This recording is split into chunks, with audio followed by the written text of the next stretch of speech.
So it's officially November, which means we are just 15 days away from the most ridiculous boxing match of all time, featuring popular internet sensation Jake Paul versus one of the best boxers of all time in Mike Tyson. And how did Jake Paul manage to get all the way up to this point in his career where he could be fighting one of the best heavyweight boxers of all time? Well, that's probably what you're here to figure out, so if you're new to the channel, don't forget to hit that subscribe button and join the Choppers with the biggest trapper. And while you're at it, don't forget to click that very first link down below in my description to join my Discord server and become an official member of the community. Now, with all of that being said, let's get into how Jake Paul went from being a viral YouTuber to a boxing superstar. So for those of you who are unfamiliar with exactly who Jake Paul is, he would start off his internet career over 10 years ago on a platform called Vine, and he became a very viral creator on there, but unfortunately the Vine platform would end up shutting down rather quickly. So then Jake Paul would have no other choice but to take his talents over to YouTube. So this would lead to Jake Paul posting his first ever YouTube video over 10 years ago in March 2014. And this video would just be a compilation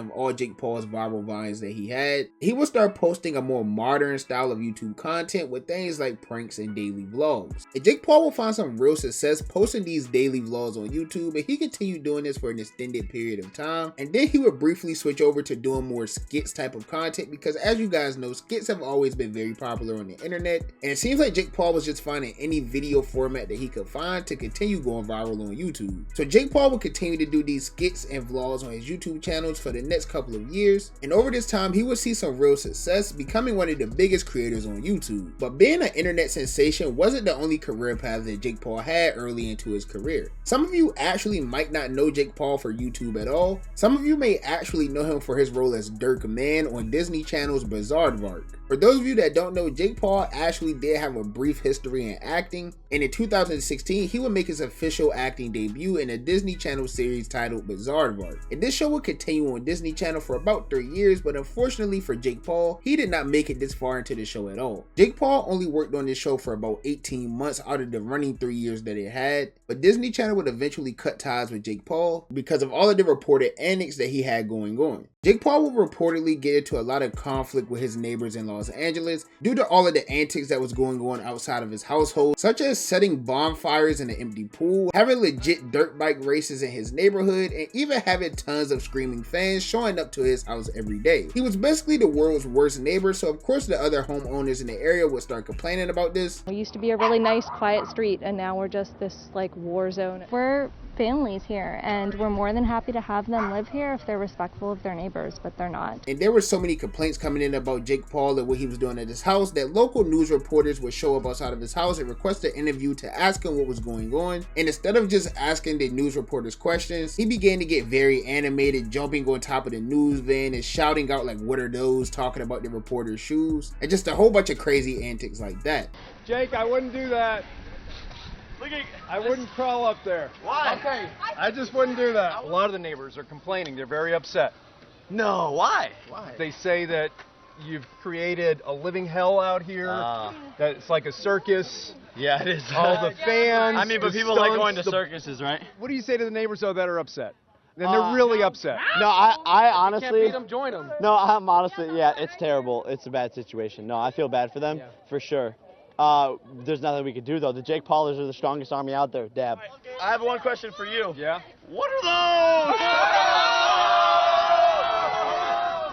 So once Disney Channel caught wind of this viral interview and other things that he had going on the internet at the time, such as the beef with Rice Gum and his ex-girlfriend Alyssa Violet, this is where Disney would decide to just completely cut ties with Jake Paul because he was kind of bad for what they had going at their brand. We all know that Disney Channel is meant to be like super family friendly and things like that, and Jake Paul just didn't really align with those values. So that was the end of Jake Paul's very brief acting career, and after this, Jake Paul would just continue focusing on his YouTube content and continuing to grow his YouTube channel, and that's basically all Jake Paul cared about up until 2018, where influencer boxing would begin taking over the internet. The first memorable influencer boxing match that I could think of is the KSI versus Joe Weller fight, which took place in February of 2018. And after seeing how big that event was, more influencers would want to get involved in this influencer boxing world. So a few months later, in August of 2018, this is where not only Jake Paul would make his boxing debut, but also his older brother Logan as well. This was probably one of the biggest influencer boxing cards in history because the hype around this entire event was insane. Jake Paul's boxing debut would come during the big KSI and Logan Paul fight, which took place in 2018, and this would actually end up being a pretty good fight for Jake Paul. And even though Deji did end up giving Jake Paul a very bloody nose during this fight, Jake Paul would end up getting the W in his very first ever boxing match due to a stoppage by the referee in the 5th round. And after this is where Jake Paul would develop a true love for the sport, and he began his journey to have the biggest and best name in the sport of boxing. So about a year and a half later, in 2020, Jake Paul would go in for his second fight, and this would be his first true professional fight, even though it was against another influencer who went by the name of Anisan Gibb. And this fight would be a very easy fight for Jake Paul, even easier than the first fight that he's had, because he ended up knocking Gibb out cold in the very first round of the fight. This would end up being a very big ego boost for Jake Paul, because he went from his very first fight, which went all the way to the 5th round, he had a bloody nose and things like that, all the way to his next fight where he ended up knocking out his opponent in the very first round. Imagine the confidence that anyone would gain from that. Like, your first fight, it was kind of a rough one, but you ended up winning, and your second fight, you get a first round knockout. Anyone's ego would be through the roof, and that's exactly how it was for Jake Paul. And later on in the year, Jake Paul would have his second fight, but this time it wasn't against an influencer, it was against an actual pro athlete. On November 28, 2020, Jake Paul would make his second professional fight against former basketball star Nate Robinson. And this fight would have a lot more eyes on it because it was on the undercard of a very big fight that happened between Mike Tyson and Roy Jones Jr. And Jake Paul would start this fight out extremely fast and aggressive, and he ended up wearing Nate Robinson down a lot in that very first round. And in the second round, Jake Paul would end up recording probably the craziest knockout of his career. And this would go extremely viral on the internet because of not only who Jake Paul is and not only the card that he was fighting on, but he also knocked out a very popular pro athlete in Nate Robinson. So once again, this would be a major ego boost for Jake Paul because in his second pro fight, he was officially 2-0 with 2 knockouts recorded. But Jake Paul's winning and knockout streak didn't end there at all because in 2021, he will fight his first ever pro fighter, but it wasn't exactly a pro boxer or even an active fighter for that matter. But Jake Paul would end up fighting against former UFC fighter Ben Askren, who was actually 19-2 in his pro UFC career, but he was never known to be much of an actual boxer. He was more so known for like his wrestling and grappling skills. And it's also important to note that Ben Askren was about 40 years old at the time of this fight, so it's fair to say that Jake Paul definitely picked his first fight against a real fighter pretty wisely, because in April of 2021, during this fight, Jake Paul would score a first round knockout versus the former UFC star, which would push him up to 3-0 with 3 knockouts as well. And according to Jake Paul, this was not some sort of small fight at all, because allegedly this fight generated over $65 million. So not only did he secure his third knockout, but he also earned a pretty hefty bag as well. And Jake Paul wouldn't fight again until 2021, but when this time came, he would face his biggest opponent yet, fighting former 5-time UFC champion Tyron Woodley. And Tyron Woodley was definitely a formidable opponent against Jake Paul because he's managed to have a pretty impressive UFC career, but unfortunately Woodley's UFC career did end on a rather bad note, losing his last 4 fights in a row. So when it was time to fight Jake Paul, it was very hyped up. The two were doing a lot of trash talking during these conferences, and the build up for this fight was actually pretty good. And the fight would actually be worth all the hype because this would definitely be Jake Paul's biggest challenge. He even ended up getting stunned during the fight, but this would be the first time in Jake Paul's short boxing career where he would actually be battle tested. But fortunately for Jake Paul, he managed to pull out a very close win to split decision after going the full 8 rounds with the former UFC champion Tyron Woodley. Now Jake Paul would gain some respect with this win over Tyron Woodley because, as I said, he was a UFC vet, he's been a UFC champion, and it was definitely the best competitor he's fought up to this point. But there were still people who refused to give Jake Paul his props, saying that he beat a 40-year-old Tyron Woodley who was on the downside of his career, and he still hasn't fought an actual boxer. He's beating up on these old retired UFC fighters, which was a fair assessment of Jake Paul's career up to that point because he still hasn't fought an actual boxer at all yet. And this criticism will obviously start to get to Jake Paul a little bit, and this will lead to him scheduling a fight against an actual young upcoming boxer who went by the name of Tommy Fury.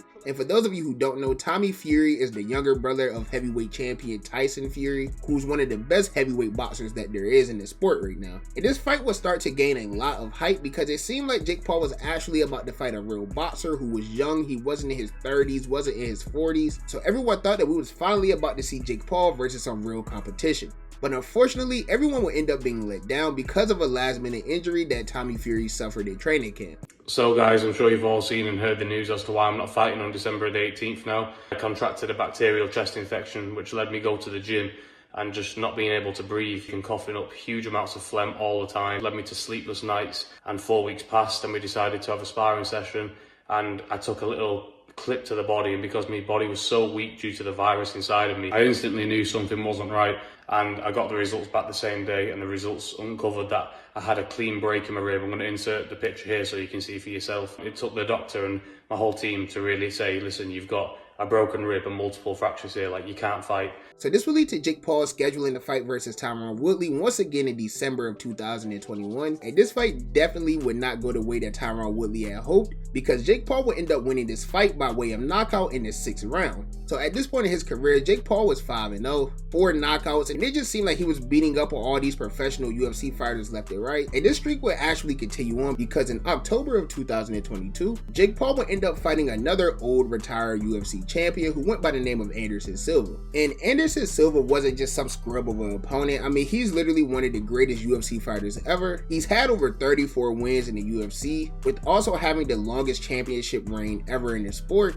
And also 60% of his UFC wins has come from way of knockout. So it wasn't like Anderson Silva wasn't worthy of this fight, but at the time, Anderson Silva was 47 years old. I mean, the man was almost 50. So it wasn't like this was some big crazy competitive fight that Jake Paul would gain a lot of people's respect for if he won. But it did end up being a pretty entertaining fight. Jake Paul had earlier predicted that he was going to stop Anderson Silva by the end of the 5th round, which ended up being extremely wrong, because Anderson Silva did hold his own against Jake Paul, and the fight managed to go a full 8 rounds, in which Jake Paul would win by unanimous decision. But in 2023, Jake Paul would finally end up giving boxing fans what they wanted, and he would finally take the challenge of fighting a quote-unquote real boxer. In February of 2023, after multiple delays and issues, Jake Paul would finally step into the ring against Tommy Fury, and this fight would satisfy all the Jake Paul haters in the world, because Jake Paul did end up suffering the very first loss of his career by way of split decision to the pro boxer Tommy Fury. And this led to a lot of criticism and backlash with Jake Paul, because people were saying he finally fought a real boxer, and this is what ended up happening. And Jake Paul wouldn't make this criticism or backlash any better, because after losing his first fight to a real boxer, he ended up returning back to his roots and fighting another old washed up UFC fighter who goes by the name of Nate Diaz.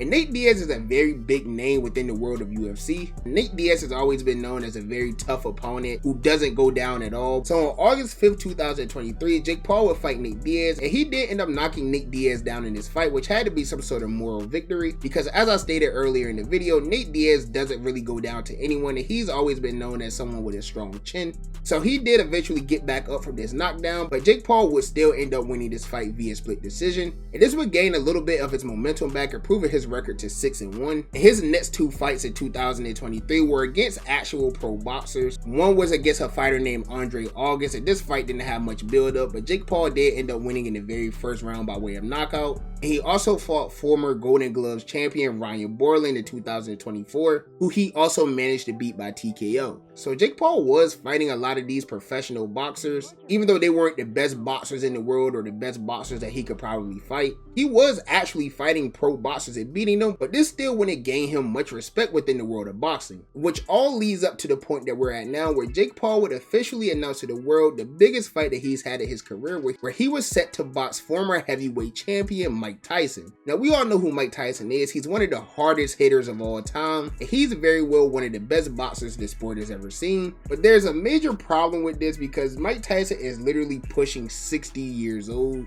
So a lot of people would just say this is another one of Jake Paul's antics of fighting another old fighter. But granted, Mike Tyson is 56 years old. He is pushing 60. Yes, all of that may be true, but he's in probably the best shape that a 56-year-old man could be in, and it still looks like he has a lot left in the tank in terms of boxing. And as for Jake Paul, this is a very big fight for him in his career, probably the biggest fight that he's had in his career. And the Paul brothers are no strangers to big fights, because Logan Paul, Jake's older brother, had a very big exhibition match versus Floyd Mayweather, who's literally the greatest boxer ever, back in June of 2021. So yeah, big fights and big name boxers aren't really strangers to this Paul family. But this fight that Jake has scheduled against Mike Tyson is no smaller exhibition match at all. This is a real legit fight that's happening, and it's being broadcasted live on Netflix. And the original date for this fight was scheduled for July 20th, but unfortunately, due to an ulcer flare-up that Mike Tyson had, the fight had to be pushed back and rescheduled to a later date. So Jake Paul ended up fighting another old fighter who goes by the name of Mike Perry, who is a bare knuckle fighting champion, on this date where he was originally scheduled to fight Mike Tyson. And Jake Paul did end up winning this fight versus Mike Perry in the 6th round by way of TKO. And since then, Jake Paul has been mainly focused on improving his boxing boxing skills to get ready to fight the Iron Mike Tyson. And this fight is scheduled for November 15th, and no one knows what's really going to happen, but I'm sure everyone assumes that Mike Tyson is going to knock Jake Paul out. But I think I may be one of the only few that think Jake Paul actually has a chance to win this, because at the end of the day, he's in his 20s fighting a man that's pushing 60. Just because of the law of father time, you have to go with the person who's younger, but he's not even necessarily in better shape than Mike Tyson. So I might just actually be insane, but I do think Jake Paul does have a pretty good chance to win this fight. But that's just my personal opinion. You guys are the only opinion I really care about is y'all's opinion. So let me know down below in the comments, what do you think about this entire situation? Do you think that Jake Paul has a legit boxing career? And do you think that he has an actual chance of beating Mike Tyson on November 15th? Let me know what you think down below in the comments. And while you're at it, if you're new to the channel, don't forget to hit that subscribe button to join me on my journey to 10,000 subscribers. You guys have been going so crazy this year, showing me an insane amount of love and support, and I just want to keep that going all the way through the end of the year. And with that being said, if you enjoyed the video, be sure to give me a thumbs up. If you didn't enjoy the video, be sure to give me a thumbs down. Any feedback is good feedback to me. And as always, I appreciate all of the love and support, and I'll catch you guys and girls in the next banger, man. Bye. Have a beautiful time.